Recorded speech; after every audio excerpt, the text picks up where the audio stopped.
Hello friends, இன்றைக்கி நம்ம என்ன பார்க்க போகிறோன்னா சூப்பரான ஒரு ரெசிபி தான் நான் உங்ககிட்ட ஷேர் பண்ணிக்க போகிறேன்.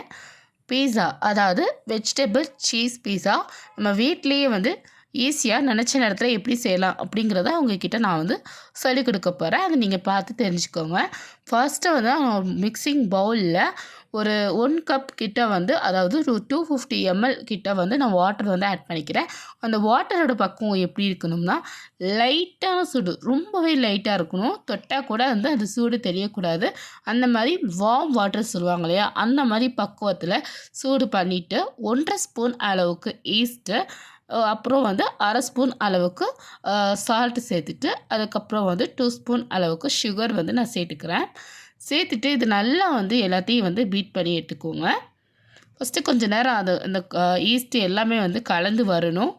எல்லாத்தையும் நல்லா பீட் பண்ணிவிட்டு, அதுக்கப்புறம் இதை நீங்கள் மூடி போட்டு ஒரு 10லேருந்து 15 நிமிஷம், அதாவது ஒரு முன்ன பின்ன இருக்கும் அது ஃபெர்மெண்ட் ஆகிறதுக்கு.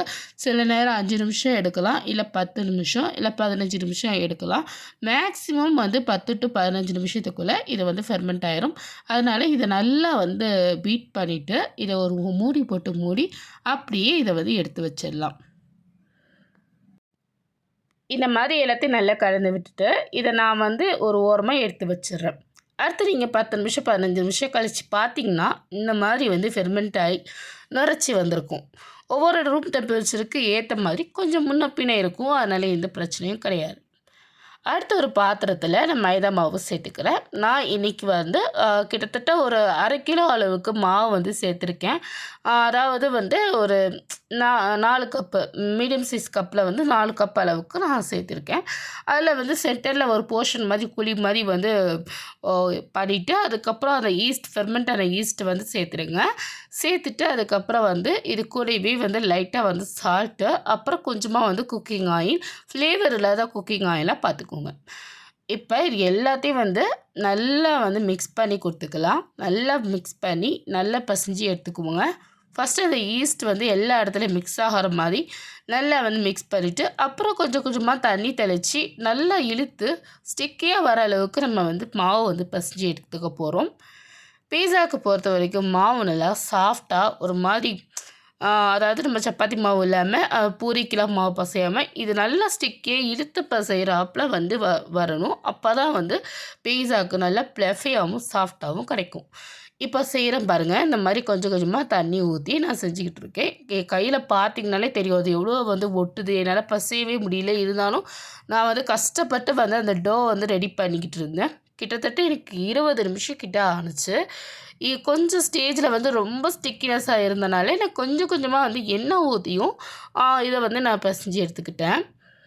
இந்த மாதிரியும் கூட நீங்கள் பண்ணிக்கிடலாம். முடிஞ்ச அளவுக்கு நீங்கள் தண்ணி ஊற்றி பசைஞ்சிட்டு, லாஸ்ட்டு இந்த மாதிரி டோ மாதிரி ரெடி ஆனதுக்கப்புறம் கொஞ்சம் கொஞ்சமாக எண்ணெய் ஊற்றி இப்படி பசைஞ்சு, அப்புறம் நல்லா பசைஞ்சு ரெடி பண்ணி வச்சுட்டு, இதை அப்படியே ஒரு மூடி போட்டு மூடி 2 hours அப்படியே வச்சுருங்க. இப்போ 2 ஹார்ஸ்க்கு அப்புறம் நீங்கள் பார்த்தீங்கன்னா, இந்த மாதிரி நல்ல புஃப்னு வந்திருக்கும். இதை அழகாக நம்ம கையை வச்சு இப்படி குத்துனோம்னா அது பார்க்குறதுக்கு அவ்வளோ சாட்டிஸ்ஃபைடாக இருக்கும். அந்த மாதிரி பண்ணிவிட்டு ஒரு 5 நிமிஷம் அதை நல்லா பசைஞ்சிட்டு, அதுக்கப்புறம் திரும்பி மூடி போட்டு வச்சுருங்க. அடுத்து நான் பீஸாவுக்கு உள்ள வேலையை ஸ்டார்ட் பண்ணிவிட்டேன். ஸ்வீட் கார்ன் சீசனிங்க்கு வச்சிடலாம்னு சொல்லிட்டு கார்ன்லாம் வேக வச்சுட்டு, அப்புறம் ப்ரீ ஹீட் பண்ணிடலாம் அப்படின்னு ஒரு கடாயில் உப்பு போட்டு மூடி போட்டு மூடிட்டு, லோ ஃப்ளேம்லேயே ஒரு 10லேருந்து 15 நிமிஷம் ப்ரீ ஹீட் பண்ணலாம் அப்படின்னு அதுக்குள்ளே வேலையை ஸ்டார்ட் பண்ணியாச்சு. இப்போ தேவையான ஐட்டம்ஸ் பார்த்தீங்கன்னா மொசரலா சீஸ் எடுத்திருக்கேன். ஷ்ரெட்டு எனக்கு கிடச்சது. நீங்கள் ஷ்ரெட் இல்லை பிளாக் தான் இருக்குன்னா நீங்கள் ஷ்ரெட் பண்ணி கூட போட்டுக்கிடலாம்.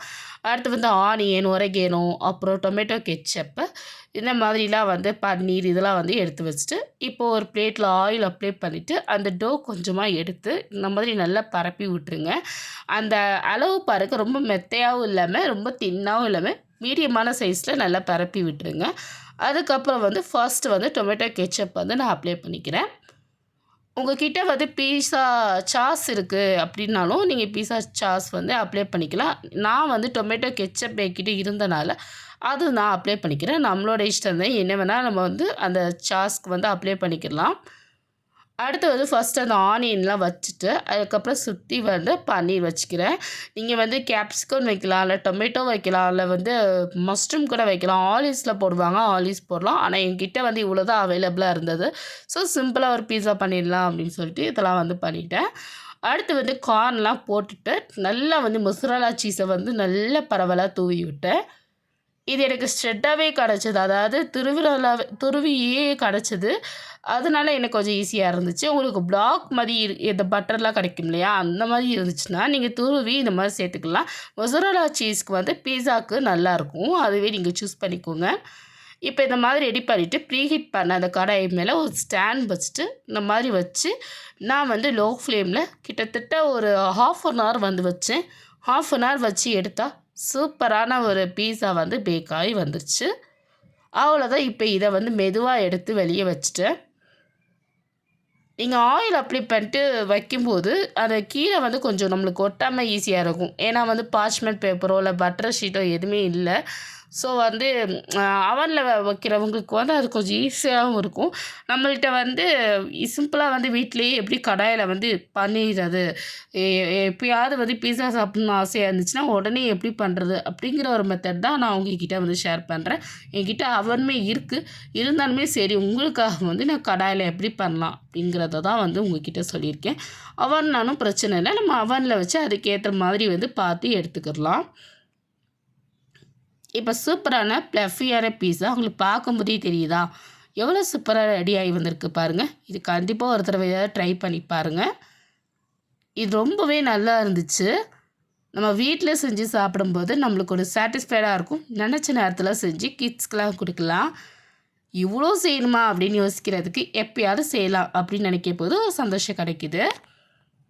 அவ்வளோதான் ஃப்ரெண்ட்ஸ், சூப்பரான வெஜிடபிள் சீஸ் பீஸா தயாராகிடுச்சு. இதை கண்டிப்பாக உங்கள் வீட்டில் ட்ரை பண்ணுங்கள். ட்ரை பண்ணிவிட்டு எப்படி இருந்துச்சுன்னு நம்ம சேனலில் கமெண்ட் பண்ணுங்கள். வீடியோ பிடிச்சிருந்தா லைக் பண்ணுங்கள். அப்படியே சப்ஸ்கிரைப் பண்ணிக்கோங்க. தேங்க்யூ.